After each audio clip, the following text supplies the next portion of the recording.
Hello बच्चों, कैसे हैं आप सभी। आशा करती हूँ कि आप सभी बहुत अच्छे होंगे और आप सभी ने जो पिछला अध्याय है वो अच्छे से पढ़ा होगा और योगा भी करा होगा सुबह सुबह उठकर। तो चलिए अब हम चलते हैं हमारे 8वें अध्याय पर, जो कि है प्रकृति के साथ योग, यानी कि कैसे हम नेचर के साथ योग कर सकते हैं।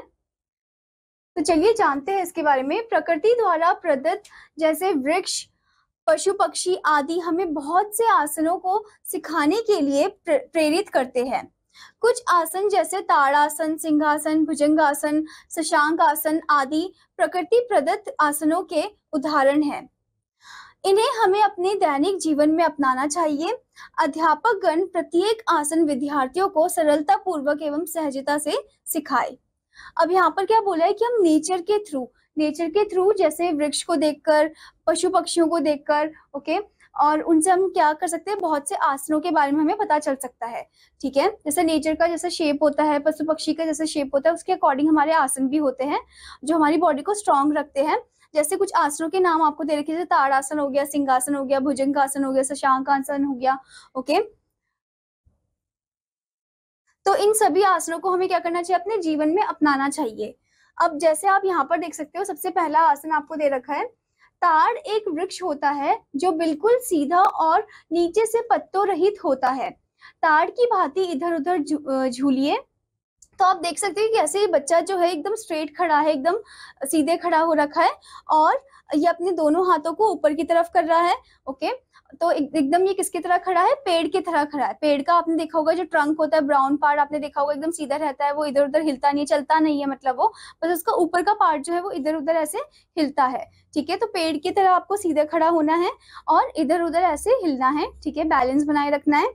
जैसे कि आप देख सकते हो ये जो बच्चा ऐसे इस तरफ झुक रहा है जैसे कि पेड़ झुकता है।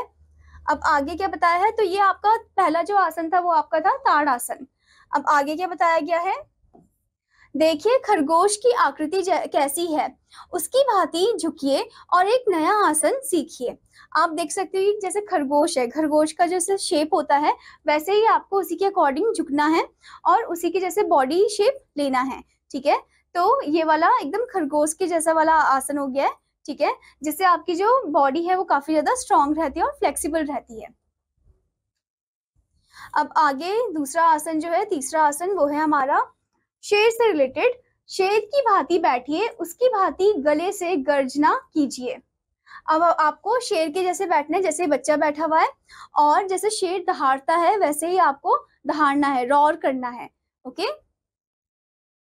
अब अगला आसन है, धरती से बहुत ऊंचा स्थान पहाड़ कहलाता है, उसकी तरह आकृति बनाकर पर्वतासन कीजिए। तो धरती से ऊपर ऊंचा उठकर वो क्या बनाता है, पहाड़ बनाता है। तो पहाड़ के जैसे ही आपको कौन सा आसन करना है, पर्वतासन करना है। ओके, जैसे कि आप देख सकते हो बच्चा जो है ये एकदम पहाड़ के जैसे ऐसे मुड़ा हुआ है। ओके, और इसका बॉडी फिगर जो है वो एकदम स्ट्रेट है, कहीं पर से ऐसे मुड़ा नहीं, घुटने मुड़े हुए नहीं है, जैसा पहाड़ का आकार है वैसे ही ले रखा है उसने।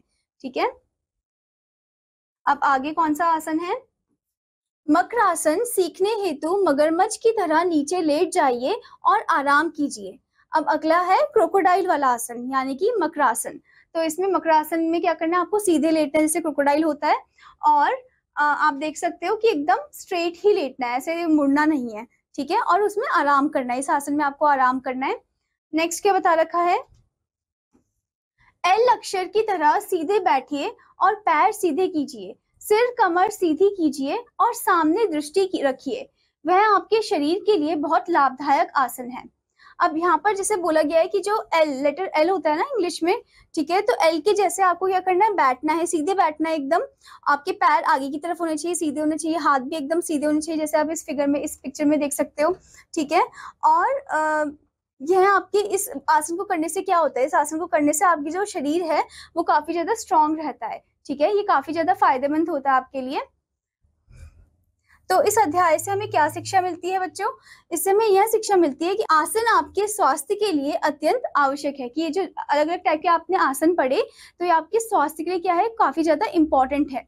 ओके, आशा करती हूँ बच्चों कि आपके अध्याय अच्छे से समझ में आया होगा और आपका होमवर्क है कि यहाँ पर जो बताए गए आसन है वो आपको प्रैक्टिस करना है।